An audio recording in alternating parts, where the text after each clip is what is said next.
Dog William 7 from Roger Sale 2. Dog William 7 from Roger Sale 2.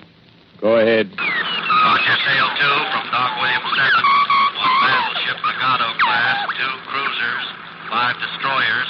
Sighted latitude 20 degrees, 15 minutes. Longitude 140 degrees, 25 minutes. Course 121. Speed 20 knots.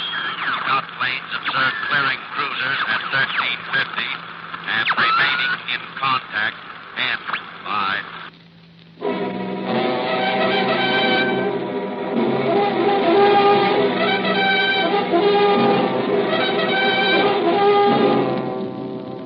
The 4 major networks present Your Air Forces, Army, Navy, Marine, and Coast Guard. Written by Ronald McDougall and starring Lieutenant James Stewart, Army Air Forces. This is War.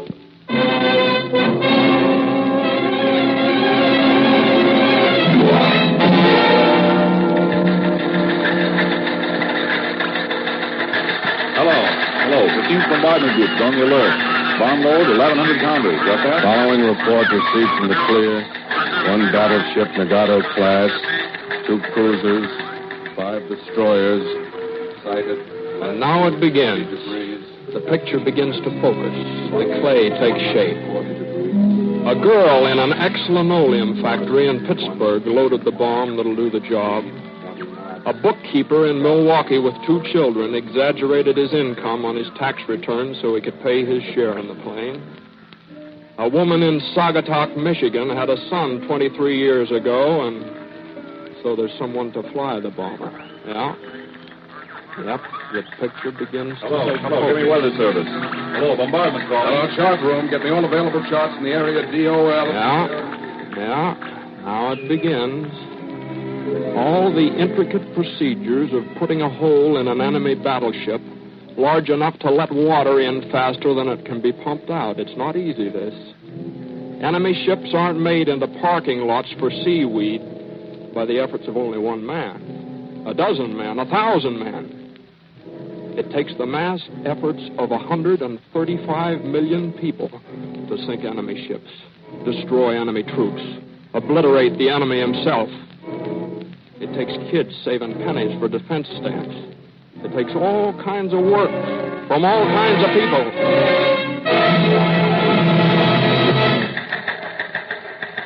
And now, it really begins. Order issued from Bomber Command to 15th Bombardment Group. Enemy battleship supported by 2 cruisers, 5 destroyers. Sighted latitude 20 degrees, 15 minutes. Longitude 140 degrees, 25 minutes. Course 121. Speed 20 knots. Will proceed to destroy hostile craft during aerodrome immediately. Yes, sir. Gentlemen, combat orders. Please gather around the map and take notes. Now, you're familiar with the situation and our target.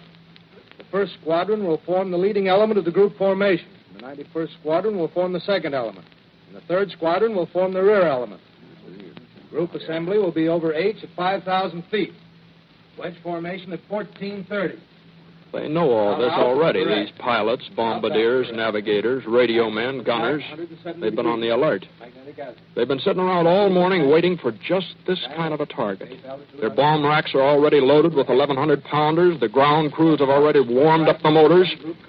But these men must work as a team. And this is their skull practice. Enemy ships aren't knocked off by the pilot who flies the plane or the navigator who guides it or the radio man or the gunners or even the bombardier who presses the button that drops the bomb. If the ship is sunk, it'll be sunk by teamwork. The combined efforts of all 5 men who form the combat crew. Now let's hear from the weatherman. Each of you has our regular 6-hour forecast. You'll find it substantially correct. Upper air velocity is subject to change, of course, but for the most part, you'll find conditions excellent. Right about this area here, you'll find plenty of low-hanging clouds, which should give you excellent cover. And that's all for me. Well, fellas, we've got a nice one. Let's make the most of it. You're carrying 1,100 pounders, and this target requires precision bombing. No trailing them out like confetti, please. Now, when you reach the objective, pick out your target and let them have it. Then scram the hell out of there. It is now 14:12. Check your watches. Now, if there are no further questions, then that's all. Let's go. Hey, Al. Yeah. That's all he said. But there's more to it. Much more. The military pilot's supposed to be kind of glamorous. Well, the good ones aren't. This is a business with them. They don't think much about killing or being killed. It's like this. They have a plane to fly, an objective to destroy. They either destroy it or get destroyed. Now, that sounds simple, but the mathematical science of busting things is a process that would give Einstein a headache.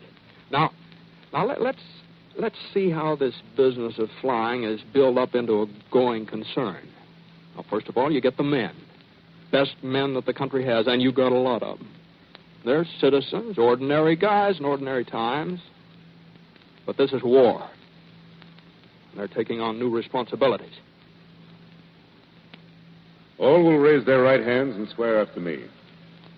I do solemnly swear. That I will support and defend.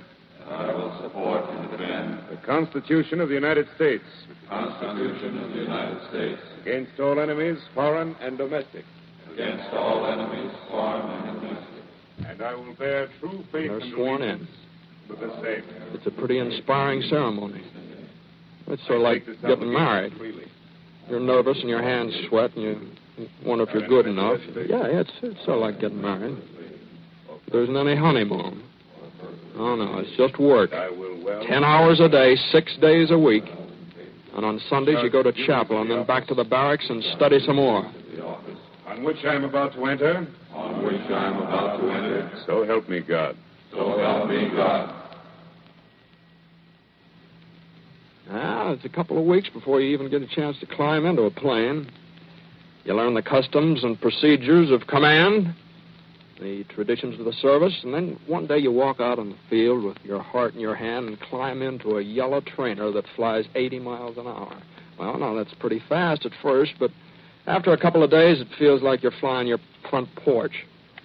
And then you get instrument flying. And then one day you climb into a basic trainer, 140 miles an hour. Well, you're getting up there. Then after that, you go to advanced, and then you specialize.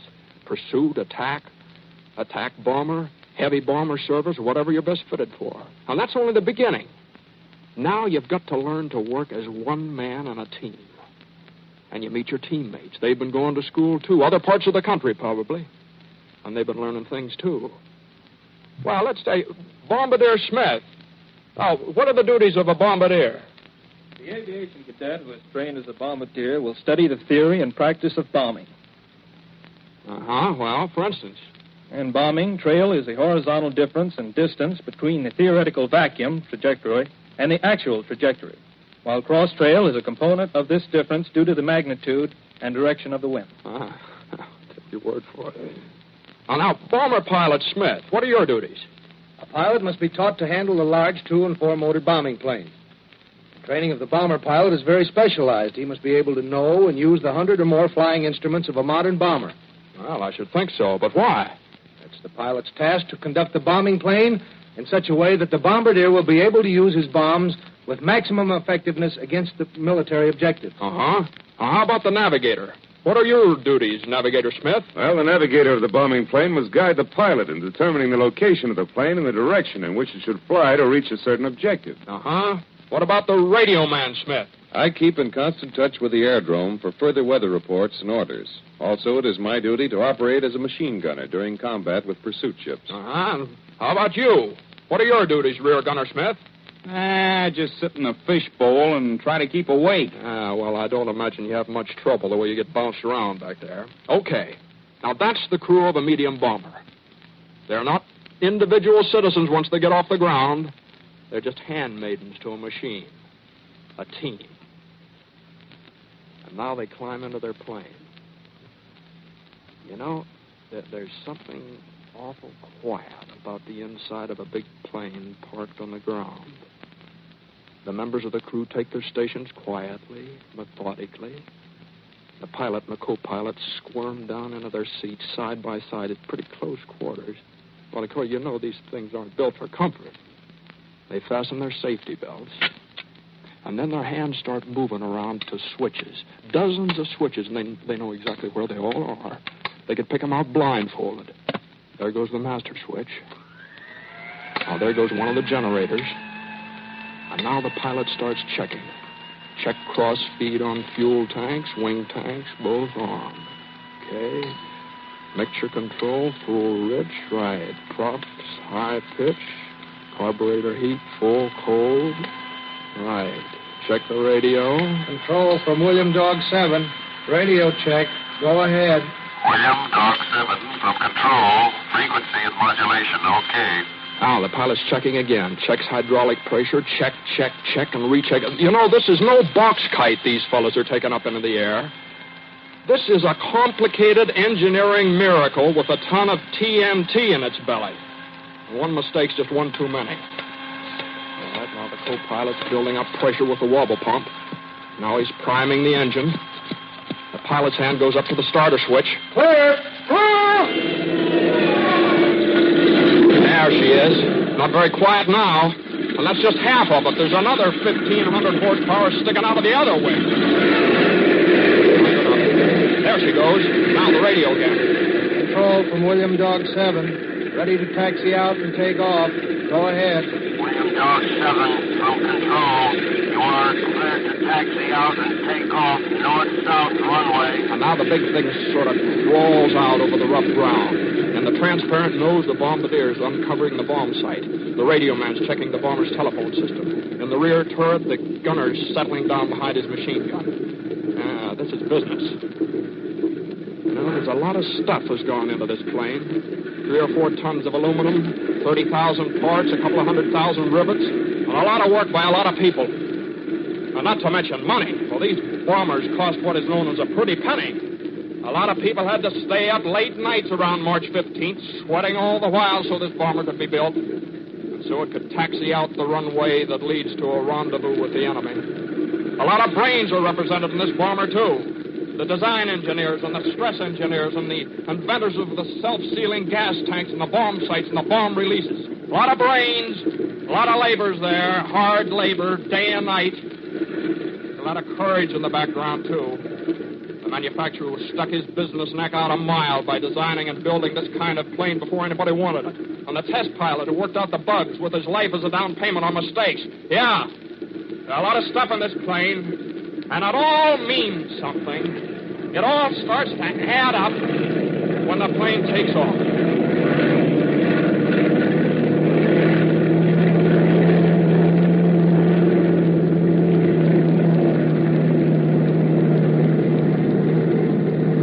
Hello, radio. What time takeoff? Off at 14:22. Check stations. Rear gunner. Yes, sir. Bombardier, can you hear me? Like I was in your lap, Chief. Maybe you will be before we get back. Radio. Yes, sir. Co-pilot. I wonder what Gypsy Rose Lee is doing now. Taking a walk, probably. Navigator. Yes, sir. Compass heading 22. Correction after I get the drift. Okay. We're on our way.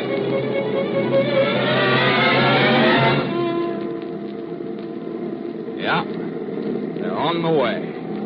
All over the world, American planes are on the way. You see, the total activity of our air forces is something more than one raid, one base, one objective. Wherever somebody is fighting or getting ready to fight the Axis, that's where our air forces are. The air forces of the United Nations. Now, maybe the plane's made in Baltimore, maybe in Seattle. It doesn't matter where they're made, as long as they get to where the fighting is. Wherever it is, whoever's doing it. Well, some of these planes travel 13,000 miles for one raid. With them go good American ground crews. Yeah, there are a couple of Dodger fans in Russia right now. 13,000 miles from good old Brooklyn. What about it? Huh? Oh, nothing. Let's get back to work. Now, look, comrade. In English, this is what we call a supercharger. See, with this gadget, a bomber can fly so high that the sound of its motors won't reach the ground. Yes. I'll give your mechanic the Russian lingo for that, will you? Yes. Comrade, по-английски это называется Supercharger. Да. Для того, чтобы мы возможно лететь, так высоко, Да. что шум моторов не дойдет до земли. Да, да. And at a military airport in China. Now, this button controls the retractable landing gear. The retracting mechanism draws the gear up into these wells, and this fairing on the shock absorber strut fits over it and makes it streamlined. Give that to your mechanic, will you? Okay, sir. Chú gần anh nung lì bố để sang diện tạ thổi là mà ôn chạy giờ nó sợi ngô shock absorber. Ôn na nè nè nô nam ý mạng kiến chỉ là đôi à nu mạng bà lê ma.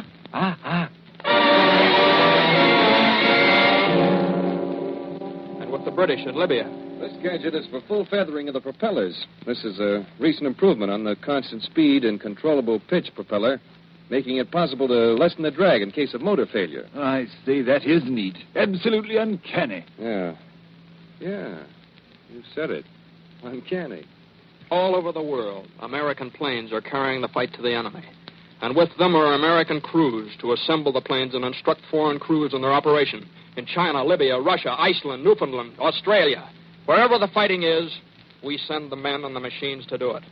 And it takes time, takes planning, takes a lot of help from home. Not somebody to yelp. Why don't we do something? But somebody to help. Now, you take the airplane industry, for instance. A few years ago, there wasn't much of it. A few planes for the airlines here and there. Some attempts to make a cheap mass-production flivver plane. No money to spend for research or expansion, and then, wham! We need 60,000 planes to be delivered yesterday. Well, yesterday, that's kind of soon, even for American industry. I wouldn't be surprised if there was some cussing done here and there before things really got started. And not real heavy cussing, you understand, but words. You see, it seems that we American are a nation of peace lovers, a nation of hopers for the best. In European countries, we're spending all their time and money building tank factories and munition plants and bomber plants. Yeah, and we were caught with our plants down. Well, things are different now. I guess it's no military secret that America is more than 50% ahead in aircraft production since December 7th. And our production before Pearl Harbor wasn't bad either. All over the country, aircraft factories are really putting on the heat there.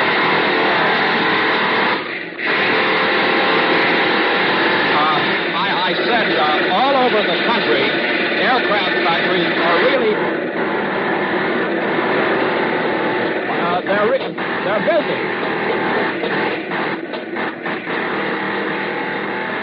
A lot of work goes into an airplane. Must be close to 100,000 rivets in one plane. 200,000. Oh, that's so, 200,000. Yeah. That's a lot of work there. Yeah. You ain't helping. Huh? Oh, well, I just stopped by for a second. I'm on that radio program. This is war. Ain't got time to listen to the radio. Well, I just... Say, could I ask you one question, seeing how you're one of these aircraft workers we read about? What? How about strike? Will there be any more? How would you like your teeth kicked in? Oh, no, I wouldn't. I just asked you a question. Listen, once and for all. We went out on strike before Pearl Harbor. Maybe after the war's over, we'll go out on strike again. But until it's over, the only thing on my mind is keeping this riveting machine hot enough to light a cigar off of. Okay? Okay, that's all I wanted to know.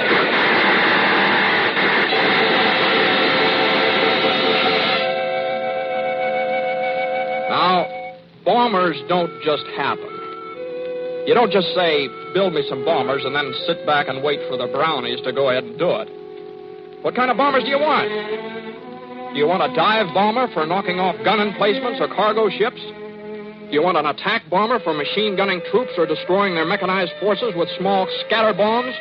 Do you want a big patrol bomber that flies along with all the grace and speed of an elephant and just as powerful? What kind of a bomber do you want? And another thing, where are you going to use it? Yeah, that's important, too. That's why we have these captive engines. Engines that don't ever get a chance to fly. No glorious destiny for these babies. They just run their hearts out on a test block. Bring number one engine up to maximum RPM.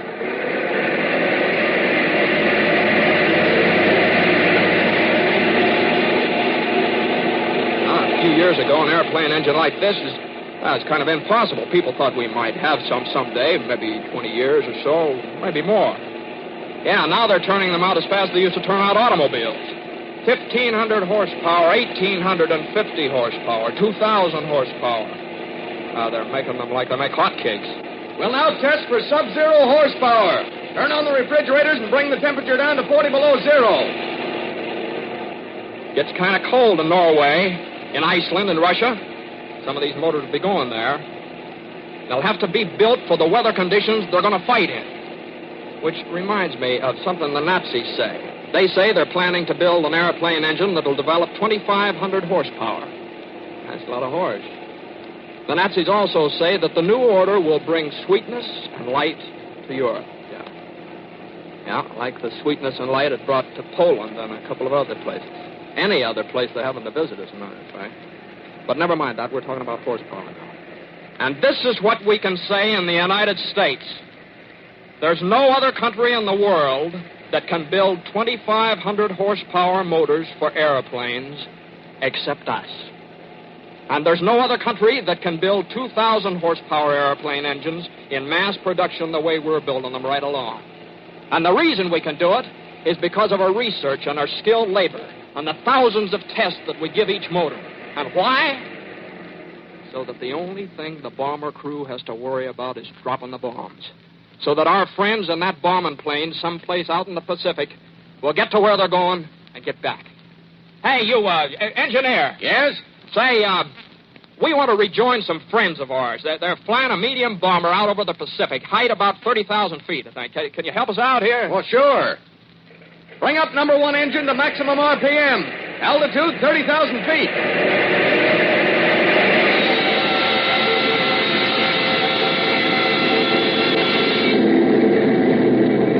There's the blue Pacific. It's not going to be so Pacific in a few minutes. And there's our bomber. Takes a lot of stuff to build a bomber like this one. A lot more than just metal and wood and fabric. There's sweat involved and tears. Men giving up some of their rights. Business giving up profits. Who wants to make profit on blood? Women crying. Yeah, there's a lot of stuff in a bomber like this one. Enough stuff to make it a match for the armor plate on a 35,000-ton enemy battleship. It'll do. It's a good plane, and there are good men at the controls. They're getting sort of restless now, maybe a little nervous. They squirm down into their seats. Their behinds reaching for solidity against the concussion of anti-aircraft. The rear gunner licks his lips and fingers the triggers of the machine guns. He wonders if he's going to be sick this time. The navigator puts away his calibers and slide rule and takes his station at the turret gun. The bombardier checks his sights. Getting close to their objective now.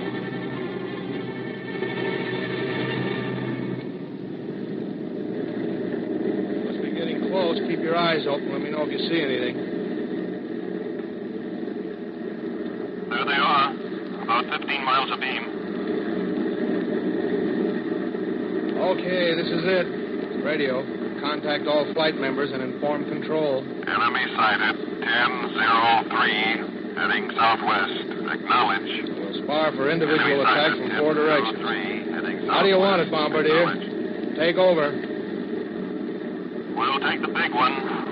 Make your run in diagonally. East-west from eastern. Give me a nice long run in, and I'll drop this second one right down the funnel. All right, let's go down.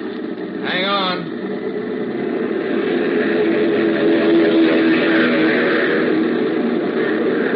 That'll do it. Bomb doors open. Bomb bay open. Check instruments. Altitude 23,000, right? Check. Speed 205. Check. She's all yours. It's coming now. This is the moment. A split second of time that represents all the war effort of the United States. Left 30 degrees. This is why you have to sweat around March 15th. This is why you've got to shower down the cash. Level off. This is why you save up pennies to buy defense stamps. This is why you walk to work instead of riding in your car. 5 right. This is why you women buy sugar 2 pounds at a time. This is why there can't be any more strikes until it's over.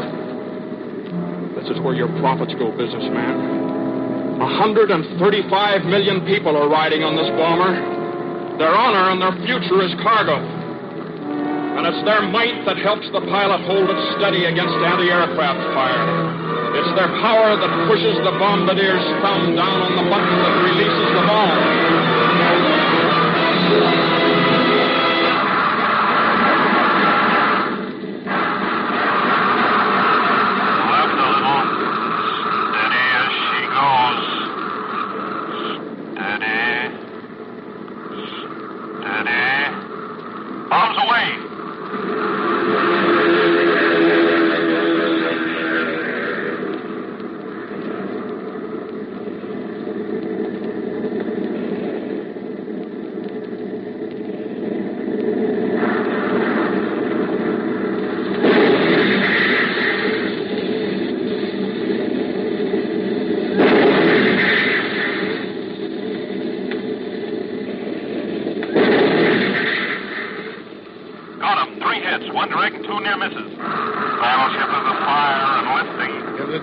Cigar. Close bomb doors. Bomb doors closed, sir. Those cruiser boys can really shoot. Something tells me that son of doesn't like us. Hit on the starboard side. Any damage? No, we've got a hole you can stick your head through, but no damage. I'll stay out of the draft. Everybody happy? Bombardier? Okay, Chief. Back on the job, Navigator? Right. Co-pilot? Okay, here. Radio? Trying to contact base, sir. Good. How about you, rear gunner? You still with us? Yeah, but I don't know why I bothered to eat lunch before we took off. What, again? Again. May I try a few bursts from my gun, sir? Sure. Go ahead if it'll make you feel better.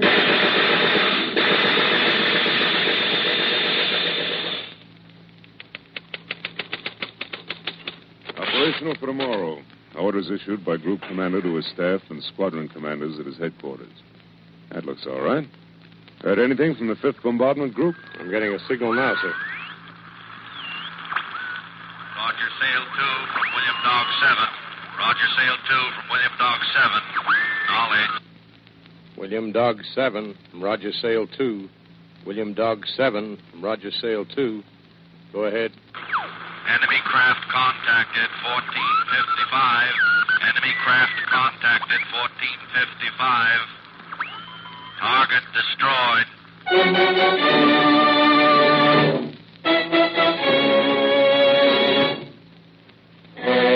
This is war. You have been listening to Your Air Forces, starring Lieutenant James Stewart, Army Air Forces, and featuring Frank Albertson as the pilot. The program was written by Ranald McDougall and directed in Hollywood by Glenn Hall Taylor.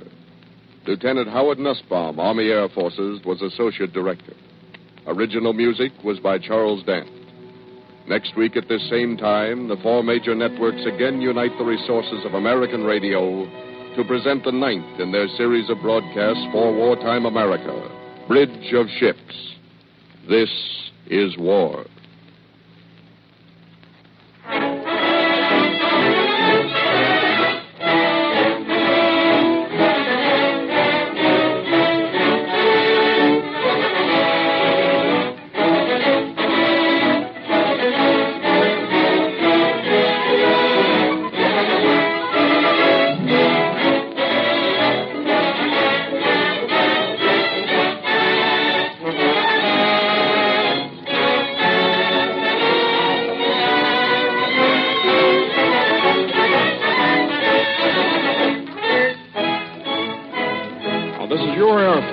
And it's really yours, you know.